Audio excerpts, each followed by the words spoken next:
well that she would not be able to put up with this any longer.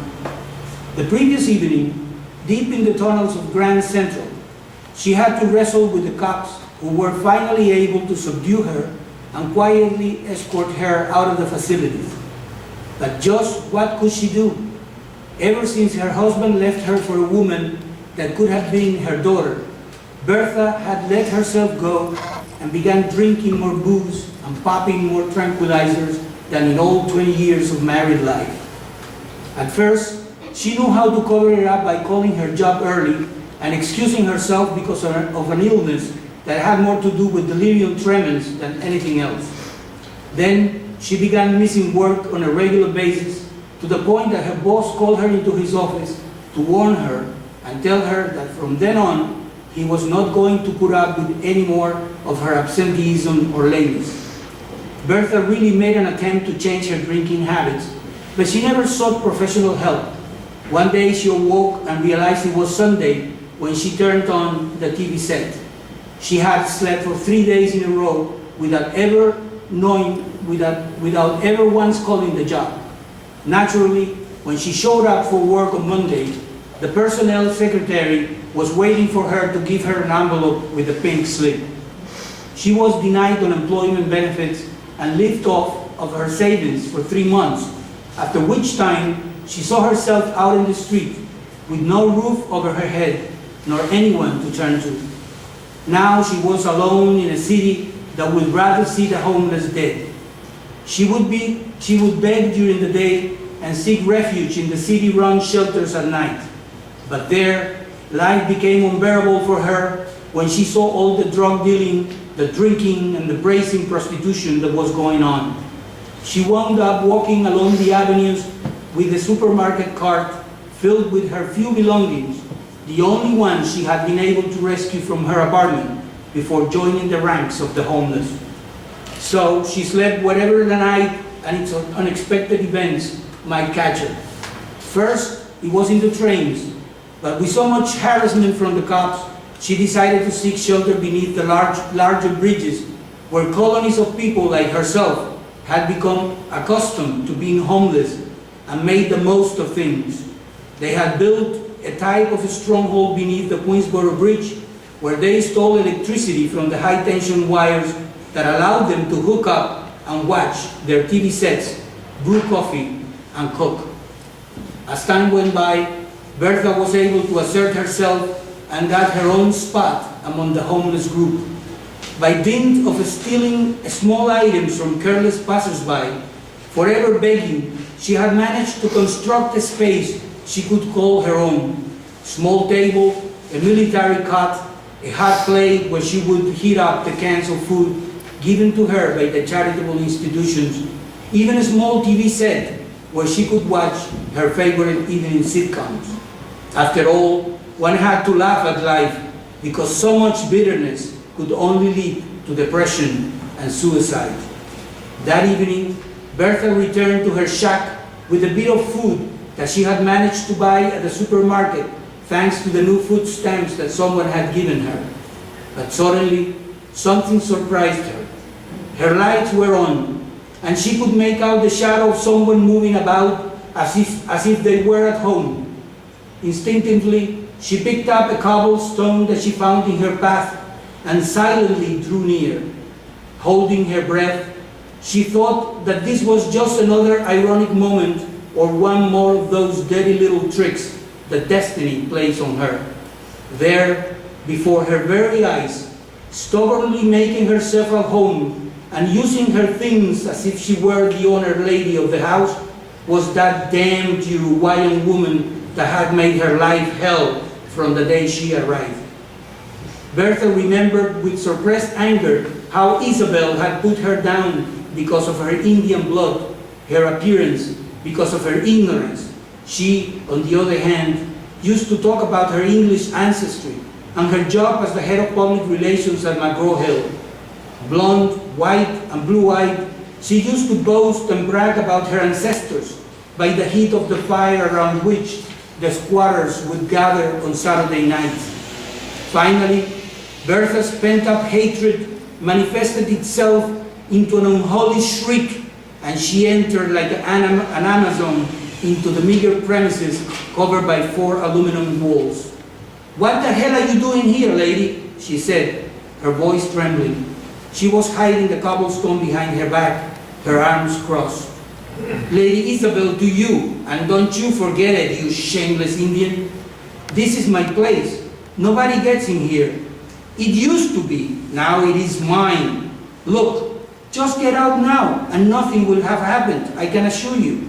That's the last straw. A filthy Indian like you telling me what to do. My family, let's not talk about your family, and just get out, I beg you. What could I possibly have that you don't? Please, get out. There is nothing I can do. It has all been decided by the Commune Council. People such as you do not deserve to be in this place. Lady Isabel, this is all I have. You can go back to Uruguay and live the life that you deserve, but not me. Ever since my husband took off and I was left homeless, I don't have anything. Please, I beg you, go and stay with your own kind. There are plenty of reservations for Indians. Do not force me to what? Are you threatening me?" Bertha's mind came apart in the deep tunnel filled with fleeing stars. It was as if the hatred and the rancor and the fury of one too many frustrating and bitter moments revealed themselves like a flower blooming in all of its glory on an early morning in May. "So, you filthy Indian, what's the story?" Bertha closed her eyes, as if to avoid a nightmare. She opened them again, and the bright light of the naked ball swaying in the tent blinded her for a moment. Then, with a sure hand, she raised her arm, and bringing the cobblestone down, smashed her head in.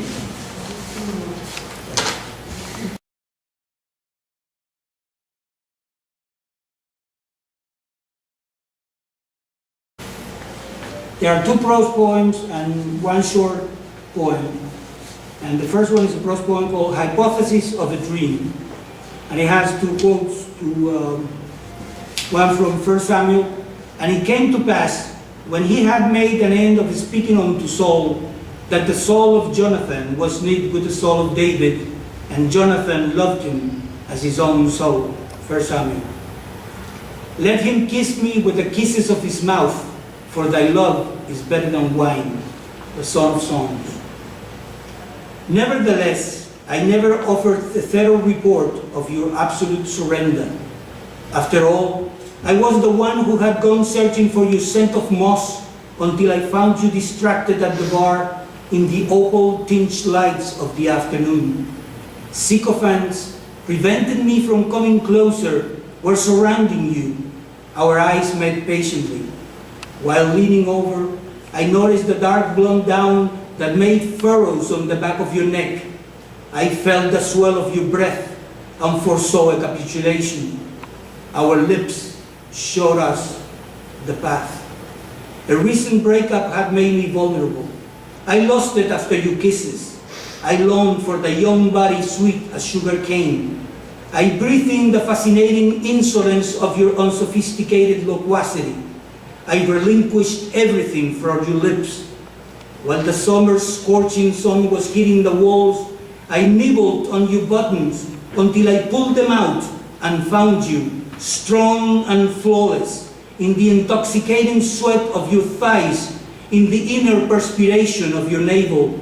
We sat up in the midst of the bed sheets, impelled by the obstinate onslaught of a deferred lust, rising up in the umbra tree of that irreparable afternoon."